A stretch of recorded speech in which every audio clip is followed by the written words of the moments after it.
Il y a un peu plus de 80 ans, le général de Gaulle lançait son appel à la résistance sur les ondes de la BBC à Londres. Un moment historique qui a marqué le début d'une série de plusieurs déplacements du général en Savoie et Haute-Savoie. Des visites qu'on retrouve tout au long du parcours de l'exposition avec un premier voyage privé en 1937. Il va rejoindre son beau-frère qui fait de l'alpinisme à Pralognan. Et donc il va passer la journée à Pralot, ensuite il dort à l'hôtel de Brides-les-Bains, en bas de la vallée. Son dernier voyage, c'est l'inauguration du tunnel du Mont-Blanc à Chamonix en 65, là il est chef de l'État. Et entre-temps, il y a des voyages de chef de guerre, 44-45, Savoie, Haute-Savoie, de chefs politiques, civils. C'est le rassemblement du peuple français en 48 et 50 à Chambéry et Annecy.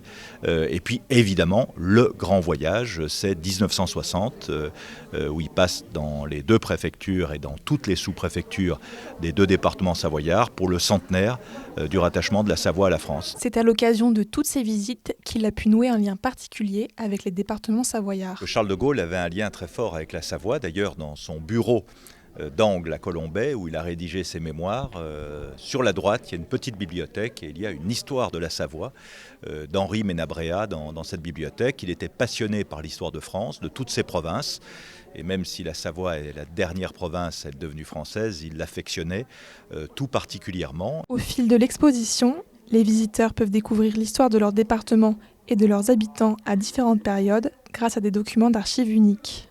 Notamment des documents en lien avec les transformations économiques des années 60, des transformations touristiques, mais aussi en lien avec les voyages du général de Gaulle, donc des photographies de ces voyages, mais aussi des documents qui révèlent aussi une époque, qui nous permettent de mieux comprendre comment les Savoyards pouvaient vivre à la fois dans les années 40, mais aussi dans les années 60.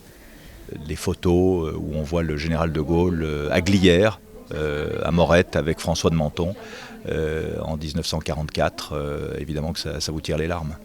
L'exposition est à découvrir ce week-end aux archives départementales à Chambéry ou en ligne sur le site savoiepatrimoine.fr. Elle partira ensuite en itinérance dans plusieurs villes de Savoie et Haute-Savoie.